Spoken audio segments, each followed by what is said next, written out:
요즘 아침 저녁으로 가을이 가까이 왔음을 기분 좋게 느끼게 됩니다. 가을에 들어섰다는 입추와 더위가 한풀 꺾였다는 처서를 지나서 하늘은 웃고 말은 살찐다는 천고마비의 계절로 우리는 점점 다가서고 있습니다. 이 아침 이렇게 함께 하나님 말씀 나누고 묵상하고 예배 드릴 수 있음에 감사합니다. 내 옆에 함께 한 믿음으로 부름받아 한 형제 자매된 지체들이 있음에 감사합니다. 주 안에서 말씀 안에서 오늘을 살 수 있음에 감사합니다. 어느 해보다도 주를 향한 감사가 가득한 가을 되시기를 바랍니다. 오늘 본문은 예수께서 한 바리새파 지도자의 집에 식사하러 들어가셨을 때 일어났던 사건에 대한 기록입니다. 7절, 청함을 받은 사람들이 저마다 높은 자리를 차지하려는 것을 우리 주님 보셨습니다. 그리고 말씀하셨습니다. 내가 누구에게나 혼인잔치에 청함을 받았을 때에 높은 자리에 앉지 말라라고 말씀하십니다. 그렇지 않으면 너보다 더 높은 사람이 왔을 때에 너를 청한 사람이 너에게 와서 죄송합니다, 그 자리는 미안하지만 당신 자리가 아닙니다, 이 사람 자리입니다, 이렇게 되면 그때에 네가 부끄러워 끝자리로 가게 되리라. 도리어 청함을 받았을 때에 차라리 가서 끝자리에 앉으라 말씀하십니다. 그러면 너를 청한 자가 너더러 보시오, 올라와 앉으라, 왜 여기 앉아 있느냐, 그때야 함께 앉은 모든 사람 앞에서 영광이 있으리라. 무릇 자기를 높이는 자는 낮아지고 자기를 낮추는 자는 높아지리라 라고 말씀하셨습니다.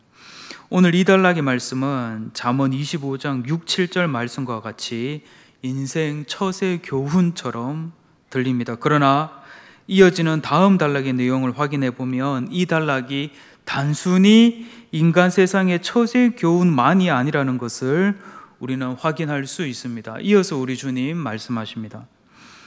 또 자기를 청한 자에게 이르시되 내가 점심이나 저녁이나 베풀거든 벗이나 형제나 친척이나 부한 이웃을 청하지 말라 두렵건대 그 사람이 너를 도로 청하여 내게 갚음이 될까 하노라. 당시 세상도 give and take 세상이죠. 주면 받고 받았으면 주는 세상입니다. 잔치를 베풀거든 차라리 가난한 자들과 몸 불편한 자들과 저는 자들과 맹인들을 청하라. 그리하면 그들이 갚을 것이 없으므로, 그들은 받는 거는 하는데 줄 것이 없으므로 내게 복이 된다 말씀하시면서 이는 의인들의 부활 시에 내가 갚음을 받겠음이라 하시더라. 오늘 14절 우리 주님 이는 의인들의 부활 시에 내가 갚음을 받는다고 말씀하십니다. 우리 주님은 단지 이 세상의 삶만을 두고 말씀하신 것이 아닙니다. 어떻게 하면 이 세상 사는 동안 지혜롭게 더 잘 살 수 있을지에 대해서 말씀하신 것이 아닙니다. 우리 주님은 의인들의 부활시를 염두에 두고 오늘 말씀을 하셨습니다. 의인들의 부활시, 오늘 첫 번째 핵심 키워드입니다. 우리 주님, 의인들이 부활할 때가 있음을 분명히 말씀하셨습니다. 선한 일을 행한 자는 생명의 부활로, 악한 일을 행한 자는 심판의 부활로 나오리라고 우리 주님께서 말씀하셨습니다. 주후 52년부터 60년까지 8년간 유대 총독으로 재임했던 벨릭스 앞에서 체포되어 신문을 받던 바울은 사도행전 24장에서 이렇게 고백하였습니다. 그들이 기다리는 바 하나님께 향한 소망을 나도 가졌으니 곧 의인과 악인의 부활이 있으리라 함이니이다. 이것으로 말미암아 나도 하나님과 사람에 대하여 항상 양심에 거리낌이 없기를 힘쓰나이다. 하나님을 향하여 바울이 가지고 있던 견고한 소망은 무엇이었습니까? 곧 의인과 악인의 부활이 있을 것이다 라는 것이었습니다. 이것으로 말미암아 이 소망에 대한 믿음이 바울로 하여금 어떤 사람이 되게 했습니까? 이것으로 말미암아 나도 하나님과 사람에 대하여 항상 양심에 거리낌이 없기를 힘쓰나이다. 오늘 주님 말씀하시는 이 의인들이 부활할 때에 대한 의식, 곧 그들이 기다리는 바 하나님께 향한 소망을 나도 가졌으니 곧 의인과 악인의 부활이 있으리라 함이니이다는 바울의 믿음은 바울로 하여금 항상 하나님 앞에서 그리고 사람에 대하여 양심에 거리낌이 없는 사람이 되도록 하였습니다. 오늘 이 주제는 매우 중요합니다. 오늘 이 주제는 아무리 강조해도 지나치지 않습니다. 왜냐하면 의인들의 부활시는 반드시 우리 역사에 있을 현실인데 지금 우리 눈에는 아무 증거도 보이지 않기 때문입니다. 의인들의 부활시, 의인들이 부활할 때에 대한 의식이 있어야 우리는 오늘의 삶을 비로소 제대로 살 수 있다고 말씀하십니다. 의인들의 부활이 없다면 오늘 본문 첫 번째 단락에서 혼인잔치의 청함을 받았을 때 우리는 어떻게 해서든지 높은 자리에 앉기 위하여 애를 써야 합니다. 왜냐하면 이 땅에서의 삶이 전부이기 때문입니다. 의인들의 부활, 악인의 부활은 없기 때문입니다. 의인들의 부활시가 없고 이 땅의 삶이 전부라면 어떻게 해서든지 우리는 이 땅에 사는 삶 동안 이 땅에서 받을 수 있는 모든 영광을 받기 위하여 애를 써야 합니다. 그러나 우리 주님 말씀 그대로 의인의 부활이 분명히 있고 악인의 부활도 분명히 있으며 잠시 내가 세상 살다가 날이 저물어 우리 주님 오라 하시면 또 그때부터 시작될 영원한 본향에서의 삶이 실제로 있다면 우리는 우리 주님 말씀과 같이 달리 살아야 합니다. 우리 주님 말씀과 같이 우리는 오늘 우리의 삶을 달리 바라보아야 합니다.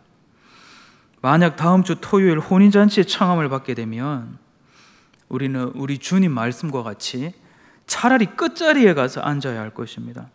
우리는 우리 주님 말씀 따라 혼인잔치의 끝자리에 갔을 때에야 비로소 그곳에 있는 사람들을 보게 될 것입니다. 우리는 우리 주님 말씀 따라 끝자리에 갔을 때에야 상석에서는 절대로 보이지 않았고 그래서 생각지도 못했던 세상이 있었음을 발견하게 될 것입니다. 아래로 내려와서야 비로소 그들이 힘겨운 신음에 가까운 호흡 소리를 듣게 될 것입니다.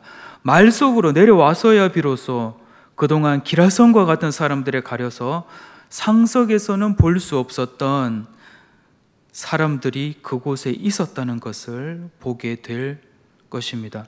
그들은 식사 초대상 넘어 그 자리에 초청받지 못했던 상 밖에 있던 사람들입니다. 누가의 시대, 누가의 세상에서 생각해 보면 그 끝자리 가까이 있던 사람들은 어떤 사람들입니까? 혼인잔치에 1순위로 초청받아서 비스듬히 누워 상이 기대어 잔치를 즐기던 사람들이 아니라 바로 그 상 바깥에서 끊임없이 음식을 나르며 서빙하며 수발을 들던 사람들의 세상입니다. 누가복음 16장 나사로와 같이 주인이 다 먹고 남은 것, 주인이 먹다가 흘린 것을 주워 먹고 생명을 이어가던 사람들이었습니다. 개처럼 취급받던, 아니 오늘날 우리 집 강아지보다도 더 못한 존재로 취급받던 사람들이 그곳에 있었습니다.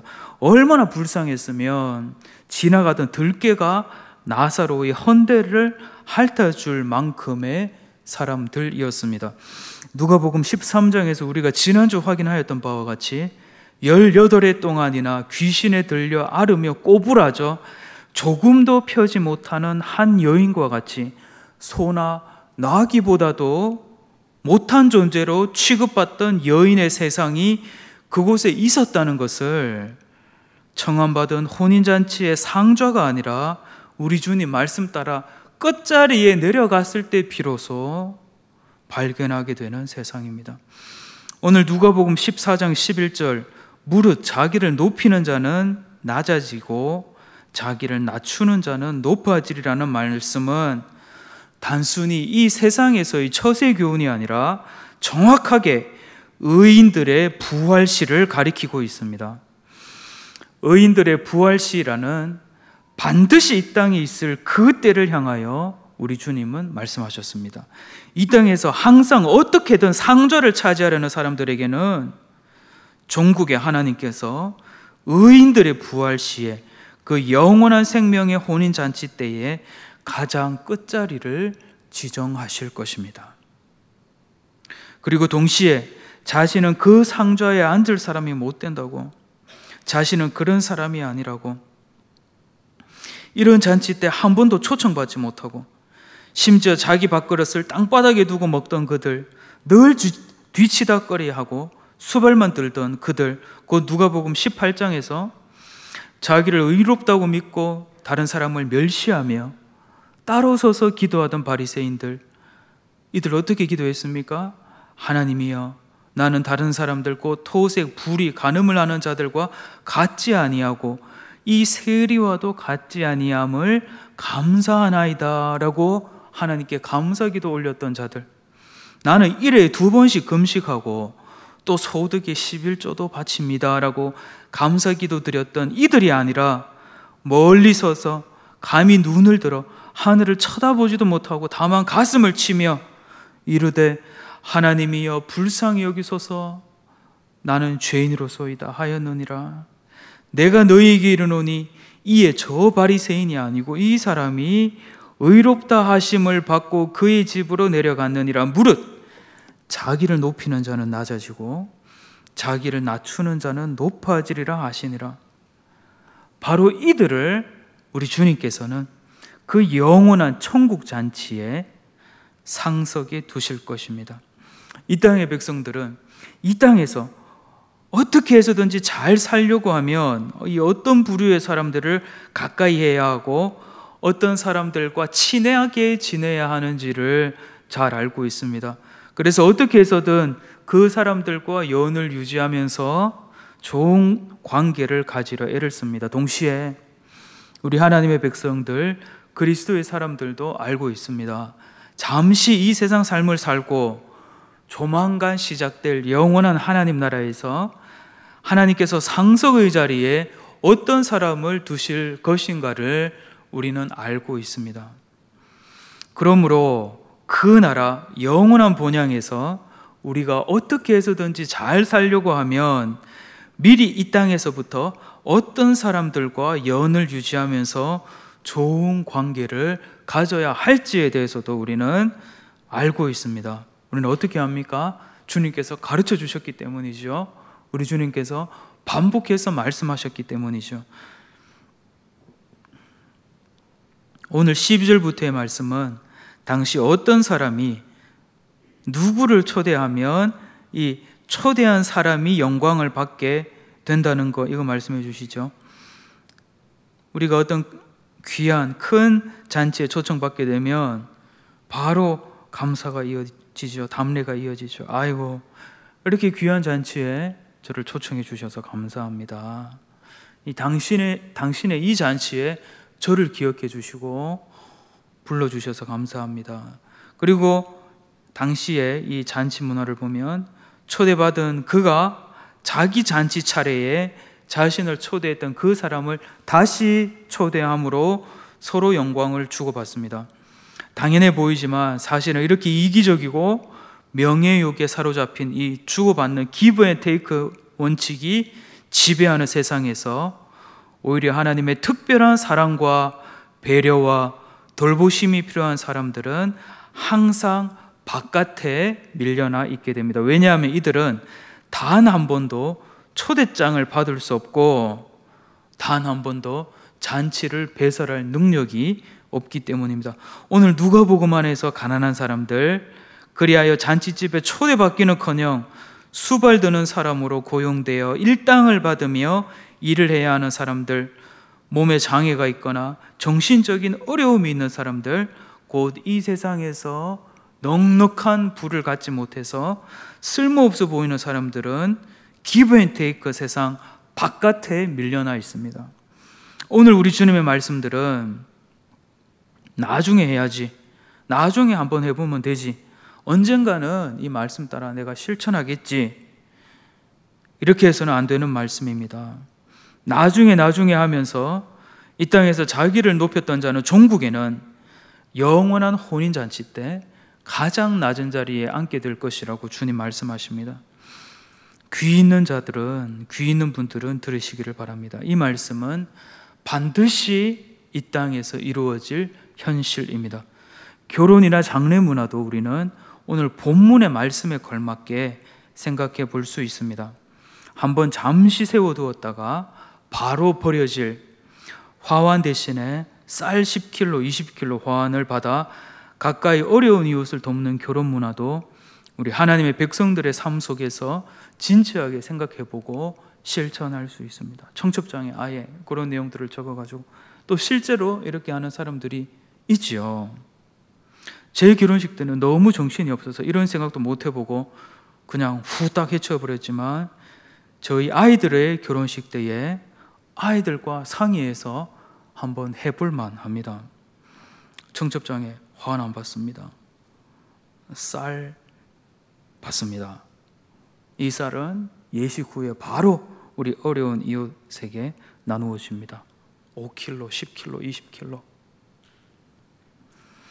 끝이 보이지 않을 만큼 길고 많은 화환으로 잠시 서로 영광을 주고받기보다 서로 영광을 주고받는 그 순간의 의식에 대해서도 의인들의 부활시를 생각하면서 어떻게 행하여야 할지 자세히 주의하여 생각해 볼 때 하나님께서 여러 가지 지혜를 우리에게 주실 것입니다. 의인들의 부활시는 우리의 막연한 소망이나 허황된 허구의 이야기가 아닙니다. 신실하고 진실하신 우리 주님의 틀림없는 약속입니다. 우리는 반드시 이 땅에서 의인들의 부활과 악인의 부활을 보게 될 것입니다. 그때는 반드시 옵니다. BC와 AD 이 땅의 모든 역사의 문을 닫으시고 어린 양의 우주적 혼인잔치를 통하여 시작하실 영원한 하나님 나라를 우리는 반드시 우리 두 눈으로 보게 될 것입니다. 요한계시록 1장부터의 말씀을 제가 봉독해 드리겠습니다. 잘 들어보시기를 바랍니다. 또 내가 새 하늘과 새 땅을 보니 처음 하늘과 처음 땅이 없어졌고 바다도 다시 있지 않더라.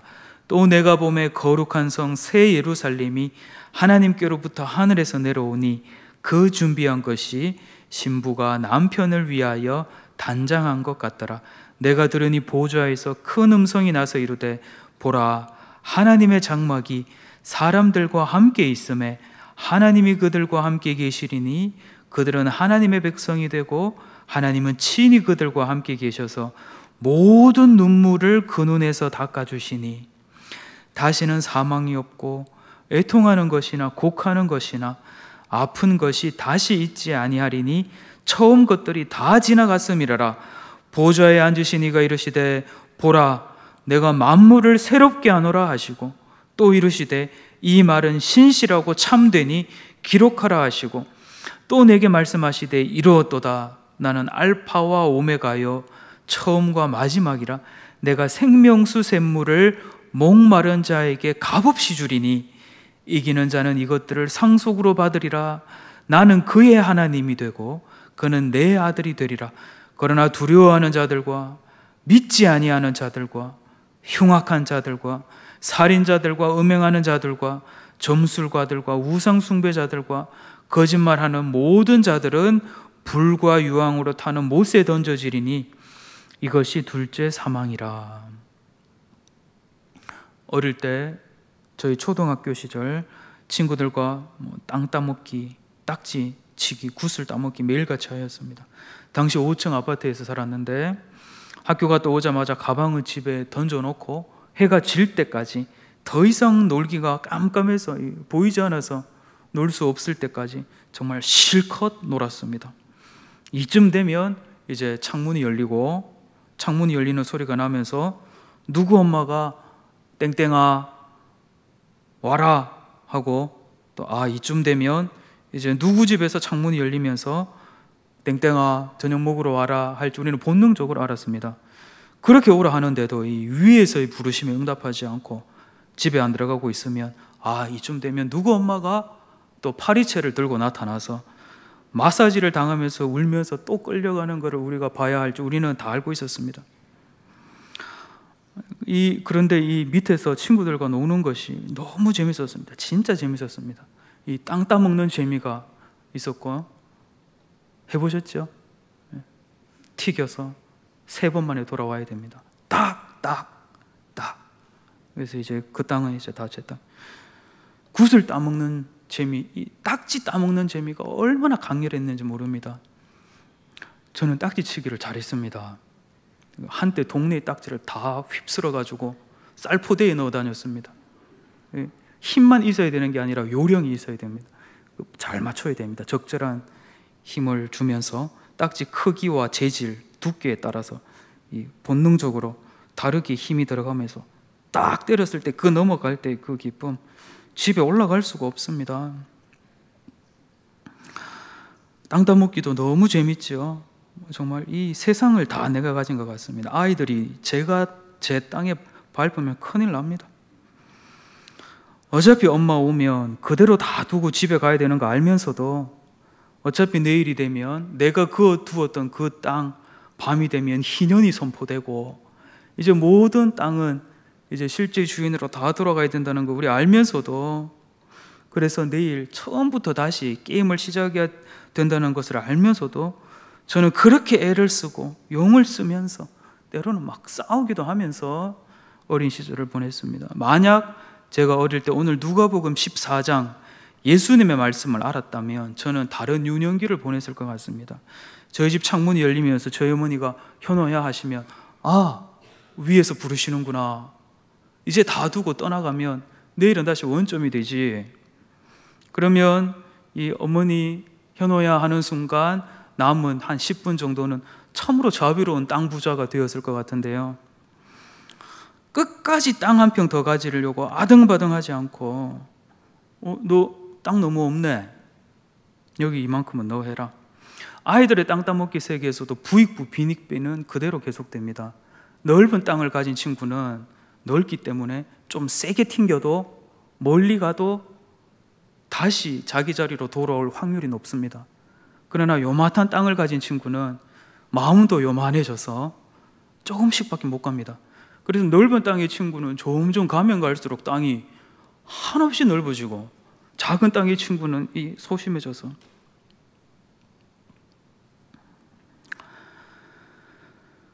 그때 제가 예수님 말씀을 알았다면 어떻게 해서든지 몇 조각 더 가지려고 아둥바둥하지 않고 참으로 자비로운 땅 따먹기 게이머가 되었을 것입니다.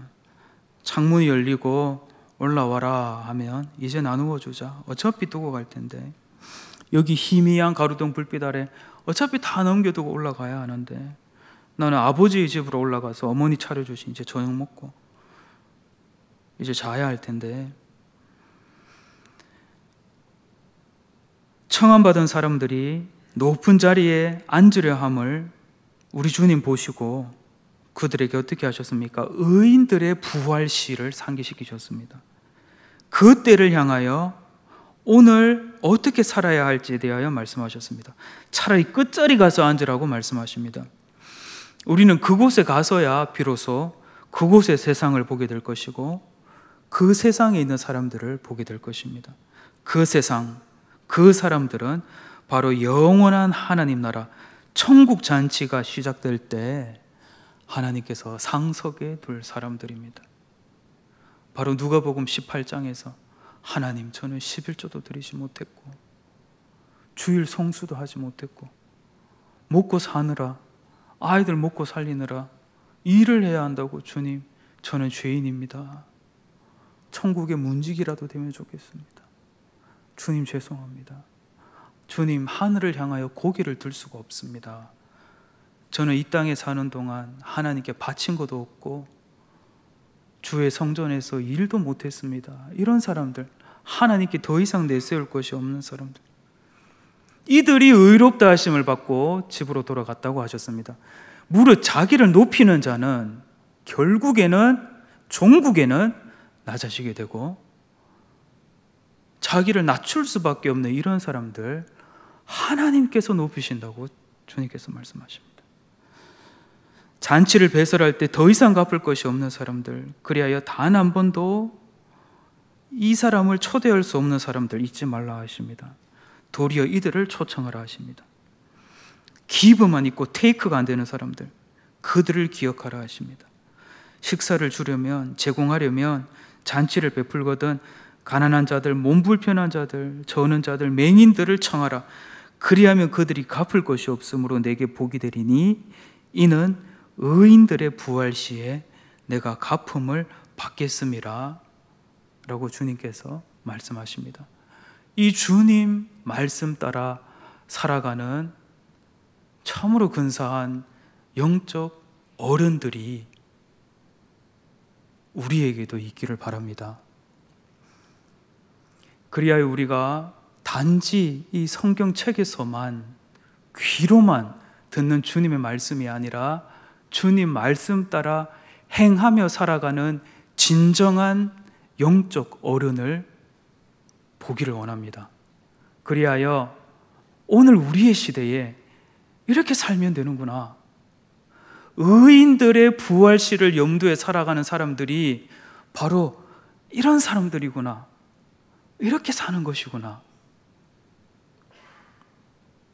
의인들의 부활, 악인들의 부활의 때에 이분은 정녕 하나님께서 저 받기만 해야 하는 사람들과 함께 상석에 두시겠구나. 나도 저분의 삶을 본받아야지. 나도 저분과 같이 영원한 천국에서 하나님 영광 찬양하며 살아야지. 오늘 우리를 향한 우리 하나님의 뜻이 우리들 가운데 온전히 이루어지기를 예수님의 이름으로 간절히 축원합니다.